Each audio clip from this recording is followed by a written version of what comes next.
हमें बाबा साहब डॉक्टर अम्बेडकर ने जो संविधान दिया उसमें फंडामेंटल राइट दिए और रोटी कपड़ा मकान की व्यवस्था किसकी ड्यूटी है? ये सरकार की ड्यूटी है। और सरकार आज मैं अभी मेरे दो प्रबुद्ध लोगों ने अभी बात रखी कि 50 साल से एक कॉलोनी है। अगर ये कॉलोनी अवैध है तो फिर इसमें सीवर क्यों, इसमें पक्की सड़कें क्यों, यहाँ पर लोगों का रजिस्ट्रेशन क्यों, आधार कार्ड क्यों, हाउस नंबर क्यों? ये बेशर्माई है। सरकार पूंजीपतियों के हाथ में खेल रही है। और मैं राजनीति नहीं करने आया और मैं जात पात नहीं करने आया। मैं आपसे निवेदन करने आया हूँ, आज जात में नहीं, आपको एक जमात बढ़ के दुश्मन से डट करके मुकाबला करना है। और बहुजन समाज पार्टी इस दुख की घड़ी में कंधे से कंधा मिला करके आपके साथ है। साथियों, ताली नहीं बजानी। अरे भाई तुम बोलो ना, मुझे 5 मिनट का समय दे दो। मेरी माँ बहनों, मेरे बुजुर्गों, नौजवान साथियों, हमारी तमाम यूनिट, इस प्रदेश के सचिव, इस जोन को देख रहे आदरणीय रतिराम जी हमारे बीच में साथ आए हैं। इस जिला के प्रभारी, पूर्व में बड़े पदाधिकारी रहे आदरणीय टीकम सिंह जी, विधानसभा के अध्यक्ष। हम ये बात इसलिए कह रहे हैं कि आज बड़े बड़े ऐलान प्रधानमंत्री जी, यहाँ के मुख्यमंत्री जी, अभी दिल्ली के चुनाव में भी इन्होंने घोषणा की थी कि झुग्गी बस्तियों को नहीं तोड़ा जाएगा। और एक बात आपको कहने आया हूँ, चेताने आया हूँ कि गरीब गुर्बत के लोगों, इस अहंकारी सरकार से कोई ये उम्मीद मत कर लेना, इनके छड़ में मत आ जाना। कोई आपको कहे कि इतनी कॉलोनी तोड़ेंगे, 2 मकान तोड़ेंगे। मैंने बुद्ध विहार में वहां जाकर के बुद्ध कॉलोनी में देखे, मैं खुद उसको देखा है। इन्होंने टुकड़े टुकड़ों में पूरी कॉलोनी को खत्म किया। और जब मैं डीसी पे जाकर के उससे मिलता हूँ तो डीसी अपने अहंकार में है, क्योंकि कॉलोनी तबाह कर दी गई। वो कह रहा है मेरी नोटिस में ही नहीं है ये चीजें। इसलिए आपसे अपील करने आया हूँ, लड़ाई आपकी है, जंग आपकी है। गरीब व्यक्ति गरीब के दर्द को समझता है। वो हमारे बुजुर्गों ने कही, जिसके फटी ना पीड़ पराई, जिसको फटी ना वो क्या जाने पीड़ पराई। आज आपसे अपील करने के लिए आए हैं, आपसे निवेदन करने आए हैं कि निजी स्वार्थ को त्याग दीजिए। आपके बीच में टुकड़े करने का प्रयास किया जाएगा, कुछ लोगों को तोड़ने का प्रयास किया जाएगा कि आपका नुकसान नहीं होगा। कोई गलत कागज पे साइन मत कर देना, किसी प्रकार की सहमति मत कर देना। साथियों, अगर बंदी मुट्ठी है तो लाख की है। ये किस तरह की सरकार है? मैं राजनीतिक बात नहीं कर रहा, लेकिन एक गरीब गुर्बत की सरकार उत्तर प्रदेश के अंदर बनी। और जब उत्तर प्रदेश में सरकार बनी तो जो लोग सिंगी काट थे, जो लोग फुटपाथ पे रहते थे, रेलवे ट्रैक पर रहते थे, जिंदगी में कि उनके पास कभी मकान बनाने के सपने नहीं लिए थे, वहां पर एक गरीब की बेटी मुख्यमंत्री बनती है। 5.5 लाख लोगों को, साथियों, हमारी बहन बेटियां बड़े बड़े जो पाइप होते हैं सीवरेज के, उन्हीं में डिलीवरी कराती थी, उन्हीं में रहती थी। कभी अपने घर का सपना नहीं देखा था। लेकिन उत्तर प्रदेश में आदरणीय बहन जी ने 5.5 लाख शहरों के अंदर माननीय कांसीराम आवास योजना के तहत 5.5 लाख मकान बना करके देने का काम किया। आज ये सरकार 50 साल पहले हमारे बुजुर्गों ने जो हमारे छोटे से जो आशियाना बनाया था, आज उसको ढाने पे आतुर है। क्यों? क्योंकि यहाँ के केंद्रीय मंत्री को ये जगह पसंद आ गई है, यहाँ बीजेपी के दलालों को ये जगह पसंद आ गई है। वो अडानी अंबानी के शोरूम यहाँ खोलेंगे, यहाँ आपके बीच में विधायक आएगा, वो झूठी बात कहेगा कि कॉलोनी नहीं टूटेगी। बुद्ध कॉलोनी के अंदर भी ऐसा ही बोला था। हम आपके साथ कंधे से कंधा मिला के खड़े हैं। हमारे पास खोने के लिए कुछ नहीं है। आज बड़ी मुसीबत से हमने अपना आशियाना बनाया है। और सरकार जो निकम्मी सरकार है, साथियों, आज इसकी हालात ये है। अभी पहलगांव कांड हुआ, पहलगांव कांड में उग्रवादियों ने, आपने देखा, हमारे भाइयों को, निहत्थियों को मारा गया। और जब दुश्मन से बदला लेने के लिए हमारी सेना ने, उस बहादुर बेटी ने, उस जाबाज बेटी ने दुश्मन के 9 ठिकानों को ध्वस्त किया, तो यहाँ की सरकारें, यहाँ के चुने हुए नुमाइंदे वो क्या बात कर रहे हैं कि ये तो मुसलमान की बेटी थी, ये पाकिस्तान की बहन है। आज इस तरह की साजिशें, इस तरह की घिनौनी राजनीति ये आरएसएस बीजेपी कर रहे हैं। इसलिए न आपने वीडियो बनाने से डरना, न अखबार में देने से डरना, बस एक जरूर है कि एक माला के मोती बढ़ करके कहीं जयचंदपना न कर देना। अपनी लड़ाई मिल करके लड़नी है। कोई आपको बीच में तमाम साजिशें करेगा, शराब पिला करके या और कुछ आपके बीच में झगड़ा करने का काम करेगा, आपके बीच में फूट डालने का काम करेगा। ये जो नोटिस आया है, ये नोटिस नहीं, हमने हमारा एक बहुत बढ़िया वकील, हाई कोर्ट का, सुप्रीम कोर्ट का वकील है, पिछले दिनों में चुनाव में यहाँ आया था। मेयर के जब चुनाव थे, मनसा पासवान हमारी कैंडिडेट थी, मैंने उसको तलब किया है, वो साथी आता ही होगा। आप कानूनी कार्रवाई जरूर करना, हाथ पे हाथ धरे मत। 2001 के अंदर जो आपको प्रूफ दिए, वो प्रूफ भी आपने संभाल करके रखे या नहीं रखे, और जिनके पास वो हैं वो इकट्ठे करो। तमाम काम छोड़ दो साथियों, रोड के ऊपर डटना शुरू करो, क्योंकि जब तक दुश्मन को, सरकार को आप लोग एहसास नहीं कराएंगे अपने होने का, ये निकम्मी पूंजीपतियों की सरकार है, ये किसी की नहीं है। कोई व्यक्ति ये सोचे कि ये उस जातो और यहाँ पर अपने बड़े बड़े शोरूम खोलो। इसलिए आपसे निवेदन करने आए हैं, इस दुख की घड़ी में आपके बीच में है आदरणीय बहन कुमारी मायावती जी ने पहले भी अपने स्पीच में, अपने ट्वीटों में ये लिखा है कि हमें भारत का संविधान ये सिखाता है कि भारत के हर नागरिक के पास अपना सिर ढकने के लिए छत होनी चाहिए। ये हमारे फंडामेंटल राइट है। ये किस तरह की बात कर रहे हैं? 2001 के अंदर कहते हैं कि आपकी कॉलोनी वो अवैध नहीं है, और आप कह रहे अवैध है।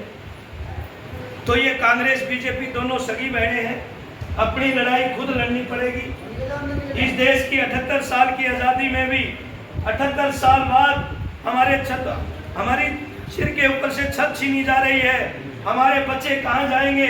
हमारे पढ़ने वाले बच्चे कहाँ जाएंगे? हमारे क्या हाल होंगे? तो मेरी माँ बहनों, बुजुर्गों, नौजवान साथियों, मैं तो यही निवेदन करने आया हूँ और अपना पूरा समर्थन देने के लिए आया हूँ कि मेरी टीम, मेरी पूरी यूनिट, जब भी आप कोई भी आंदोलन, कोई भी किसी प्रकार का काम करेंगे, गांव-गांव से भी लोग आपके सहयोग के लिए यहाँ आपके साथ खड़े होने के लिए आएंगे। हम ये निवेदन आपसे इसलिए भी करना चाह रहे हैं कि हमें दर्द है। मैंने देखा कुछ कॉलोनियों में मेरी माँ बहनों को रोते हुए, उनको सामान तक नहीं उठाने दिया, कोई नोटिस नहीं दिया और बगैर नोटिस के पंगा चलाने का काम किया। पहले कहा कि हम थोड़ा सा ये खाड़ा बंद कर रहे हैं, फिर कहा थोड़ी ये जगह ले रहे हैं, और फिर पूरी की पूरी कॉलोनी वो ढा दी पूरी की पूरी। इसलिए आप सबसे विनती है कि हमारे वकील साहब हमने बुलाए हैं, अगर आपने कोई और कर रखा है तो भी हमें कोई दिक्कत नहीं है।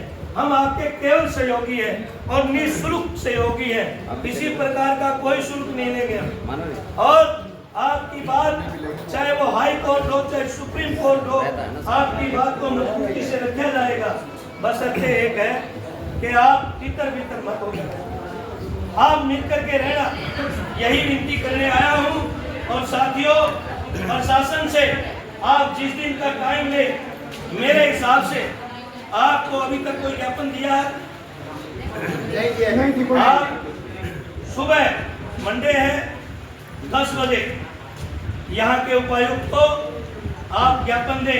मैं यहाँ रात को यहीं रुकता हूँ, सुबह जाकर के आप प्रशासन को ये बताएं कि हमारी कॉलोनी की तरफ देखा गया तो फिर ठीक नहीं रहेगी। आप ज्ञापन दें, सरकार से, महामुहिम से अपील करें कि 50 साल से हम यहाँ रह रहे हैं, हमारे साथ ये अन्याय न किया जाए, हमें उजाड़ा न जाए। इस तरह से ये जुल्म जाती सरकार की तानाशाही वो लोकतंत्र के खिलाफ है। अगर आप एक तरफ तो बात करते हैं कि भारत में महान लोकतंत्र है, तो फिर आप किस तरह का लोकतंत्र दिए हुए हैं? या अधिकारी जो आज अपनी मनमर्जी पे तुले हैं। सरकारें आनी जानी चीज है, आज किसकी है कल किसकी हो जाए, समय आने पर सबका हिसाब लिया जाएगा। लेकिन आप अपना मान पत्र वो सरकार को जरूर दें। अगर आपका प्लान बने तो सुबह आप लोग अपना ज्ञापन जरूर देने के लिए निकले, क्योंकि साथियों खुल करके लड़ाई लड़नी पड़ेगी। हम ये नहीं कह रहे किसी पार्टी के बैनर तले या कैसे भी, लेकिन आप कैसे भी जाओ, अगर हमारी जरूरत है तो हम आपके साथ चलेंगे। अगर आप खुद एक कमेटी बना करके जाना चाहें तो आप जाएं। आप में से कोई मिला है अभी तक डीसी से? वो डीसी से आपको मिलना भी चाहिए, और वो बहुत अहंकारी और घमंडी हो रहे हैं। हमने उनको पहले भी कहा था, आप लोग जा करके उनसे एक अपनी कमेटी बना करके या समूह बना करके जैसे आप मिलना चाहें, एक बार आपको जा करके मिलना चाहिए। और मैं ये कहता हूँ जल्दी ही आपको कल सुबह हमारे वकील साहब आ रहे हैं, कुछ फैक्स हम कराएंगे महामुहिम राष्ट्रपति के नाम, गवर्नर के नाम, आपको लिखित में कार्रवाई करनी चाहिए। आपके अपने हाउस नंबर मिले हुए हैं? हाँ मिले हुए सर। सीवरेज है यहाँ? सीवरेज नहीं है, पहाड़ है। आपने कोई कानूनी कार्रवाई की है अभी तक? अरे मेरे भाई कौन छोड़ेगा। आप लोग सावधान हो जाइए और सावधान होकर के इस लड़ाई को लड़िए। 5, 10 दिन, 20 दिन, महीना लगे, आप लोग बिल्कुल संवैधानिक तरीके से आपका कुछ बातें मैं यहाँ कोर कमेटी को अपना वकील जो आ रहा है उससे बात करके आपके बीच में आपको बताएंगे, और समय समय पर हमारी टीम आपके बीच में आती रहेगी। और फिर उन्हें अपील कर रहा हूँ युवाओं से, माओं से, बहनों से और बुजुर्गों से कि साथियों अपना डेरा अगर बचाना है, क्योंकि बहुत तानाशाही सरकार है, बहुत अहंकारी घमंडी सरकार है, और चुनाव के समय हम सारे दर्द भूल जाते हैं। 15 दिन में हम सारे दुख तकलीफें भूल करके इन्हीं के फिर हो जाते हैं। उसका परिणाम ये है कि आज हमारे घरों पे बनाई एक तरफ ये कह रहे हैं कि हम इस देश के अंदर हिंदू राष्ट्र बनाएंगे। अरे तो फिर कौन हिंदू है बताओ, आप किस तरह का साबित करना चाह रहे हैं? तो एक माला के मोती बनकर के आप सब लोग यहाँ पर मजबूती से हमारे अधिवक्ता साथी एडवोकेट डॉक्टर तरुण अरोड़ा जी, मनसा पासवान जी हमारे बीच में पहुंच चुकी हैं। लीगली आपको बढ़िया से बढ़िया राय देगी, और आप एक और कमेटी बना करके निस्वार्थ एक कमेटी आप गठित करें, और वो लोग आपके बीच में आपकी हर तरह से मदद करेंगे। आपको मैं थोड़ा डिटेल में आपको बता रहा हूं। जो हम दायर कर रहे हैं वो जनहित याचिका है, एक पूरे समाज के लिए, पूरे ग्रुप के लिए जो यहाँ रहता है, जितने हजारों की संख्या के बाद, और कोर्ट को बताया जा सके कि इस क्षेत्र के अंदर इतने हजार लोग रहते हैं या इतने लाख लोग रहते हैं जिनको आप सड़क पे लाने का काम कर रहे हो। जबकि हमारी जो सुप्रीम कोर्ट है जगह या पैसा आज भी डिक्लेयर करा था हरियाणा गवर्नमेंट ने कि हम 4 गुना पैसा देंगे, लेकिन जमीनी लेवल पे किसी को भी नहीं मिल रहा, आप सभी जानते हैं। तो अब ये आपने देखना है कि इन सारे चक्करों में आकर के कोर्ट केस को हमने अभी पेंडिंग करना है कि बाद में दायर करेंगे, या उसको साथ के साथ लेकर के चलना है। समय आपके पास, अगर मैं ऑफिशियली वे में बात करूँ, सिर्फ 5 दिन का है, मंगलवार से शुक्रवार, मंगल, बुध, बृहस्पति और शुक्र, और अगला सोमवार। अगर तब तक आपकी पेटिशनों में सारी अनुमति नहीं आई, जो बाकी केस दायर होने उनमें कुछ भी नहीं होने वाला, जो भी काम होगा जनहित याचिका में ही होगा। और अगर उनमें अनुमति नहीं मिली या नहीं दायर कर पाए, या वो समय सीमा में नहीं मिल पाई, या सरकारी अधिकारियों को नोटिस नहीं हो पाए, तो फिर कोई फायदा नहीं होगा। जाम करने से भी, आपके ज्ञापन देने से भी, ज्ञापन रिसीव करने के बाद क्या होता है ज्ञापनों का आप सभी जानते हैं, है ना। डीसी साहब क्या करेंगे, उसका आपसे लेंगे, डॉक्यूमेंट में रख देंगे, ठीक है जी हम आगे सरकार को भेज रहे हैं। डायरी प्रोसेस है, 15 दिन तो उनके पास डायरी में आने में लग जाएगा, उसको रिकॉर्ड चढ़ाने में, और फिर उसके बाद डाक से वो भेजेंगे आगे। जब तक वहां से रिप्लाई आएगा तब तक 8-6 महीने बीत चुके होंगे, और प्रशासन ने जो करना वो कर दिया होगा। दूसरी बात, आपके क्षेत्रीय तहसीलदार ने आपको नोटिस नहीं दिया, बिक्री तहसीलदार ने नोटिस दिया है, बिक्री तहसीलदार ने दिया ना? हाँ जी, बिक्री तहसीलदार ने दिया। 6th फ्लोर पे है जिनका ऑफिस तहसीलदार, हाँ जी, तो राइट ही नहीं है देने का। अगर आपको नियुक्त किया गया है तो उन्होंने कहीं अपने नोटिस पे ये नहीं दिखाया कि मेरे को नियुक्त किया प्रशासन ने ऐसा नोटिस देने के लिए। सीधा सीधा पिपरी तहसीलदार ने आपको नोटिस दे दिया जी आपको 10 तारीख तक का समय दिया जा रहा है। नोटिस जारी होता है 24 तारीख को, आपको प्राप्त होता है 27 तारीख को। 3 दिन तो आपके वहीं खराब हो गए। तो अब ये आप लोगों ने डिसाइड करना है। मैं तो आपसे देखो एक ही चीज़ कहूँगा कि अगर आप फाइट करना चाहते हैं, जो आपने काम आपके होने हैं वो कोर्ट के माध्यम से ही होने हैं। शक्ति प्रदर्शन बचाने, अपने आने वाली नस्ल बचाने के लिए सरकार से जंग लड़ने के लिए तैयार रहेंगे और किसी के बहकावे में नहीं आएंगे। इन्हीं सब बातों का विश्वास। आवाज दो, आवाज दो। और सरकार निकम्मी है, रोजी रोटी दे ना सके तो, रोजी रोटी दे ना सके तो वो सरकार निकम्मी है, वो सरकार निकम्मी है, वो सरकार बदलनी है। आवाज दो, हमें आवाज दो। थैंक यू, जय भीम। उसके बाद से सरकार से बात करने की प्लान की है। अब सरकार को समझना है कि लोगों के साथ में इनकी जो यथास्थिति बनी है वैसे रहने दिया जाना है या फिर इनको बेघर करना है। ऐसे में एक मीटिंग होती है, देखिए बीएसपी के। अब ऐसे टाइम पे एक तरफ से उजाड़ने की नोटिस है, दूसरे तरफ बाहर लेके आप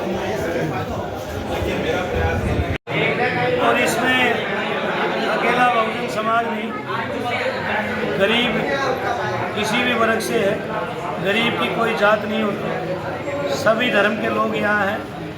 और इस देश के अंदर बाबा साहब डॉक्टर अम्बेडकर ने यहाँ सदियों पुरानी व्यवस्था को ख़त्म करके समतामूलक समाज की स्थापना की।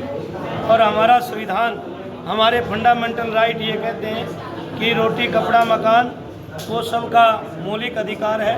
और निकम्मी सरकारें 78 साल में आज तक उनकी व्यवस्था तो कर नहीं पाई। और इन गरीब लोगों ने जैसे तैसे मजदूरी करके और पता नहीं क्या क्या काम करके अपने सिर पे छत ढकी। पिछले 50 सालों से यहाँ रह रहे हैं।